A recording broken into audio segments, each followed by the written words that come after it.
The world can change in an instant, can't it? One minute you're safe and sound, the next, you're fighting for everything you love. For a little mother squirrel named Hazel, this wasn't just a saying, it was a terrifying reality. Hazel and her 3 tiny babies were nestled high in the branches of a grand old oak tree. Their dray, a cozy ball of twigs and moss, had been their whole world. It was a good home, sturdy and warm, filled with the nutty scent of acorns and the soft chirps of her little ones.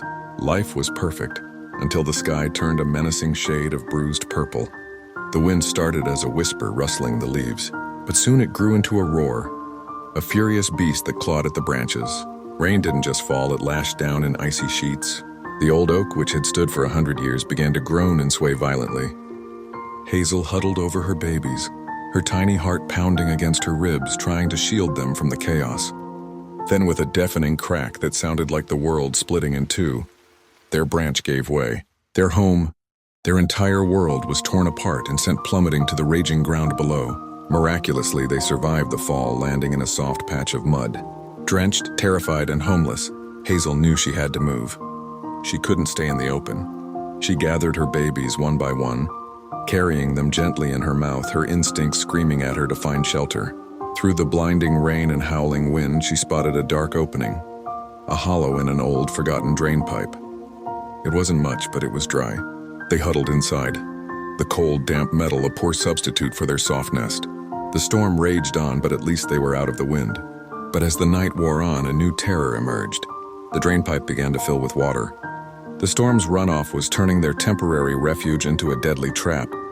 A gurgling sound echoed through the pipe, and the water level rose steadily.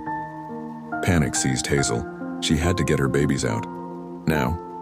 Pushing them ahead of her, she scrambled towards the other end of the pipe, the water nipping at their heels. They tumbled out just as a torrent of water rushed through, washing away the place they'd just been. They were back in the storm, but they were alive. The storm finally began to subside as dawn approached, leaving behind a world of broken branches and shattered calm.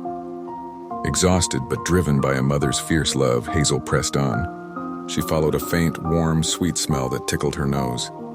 And then she saw it. Tucked against the side of a small, quiet house was a wooden box with a small, round entrance. A birdhouse left empty for the winter. Hesitantly, she peered inside. It was perfect. It was dry, protected from the elements, and lined with soft leftover nesting material. It was a haven. One by one, she carried her shivering babies inside, tucking them into the warm, safe space. As they snuggled together, their tiny squeaks of contentment filled the little house. Hazel watched over them, her body aching, her fur still damp, but her heart filled with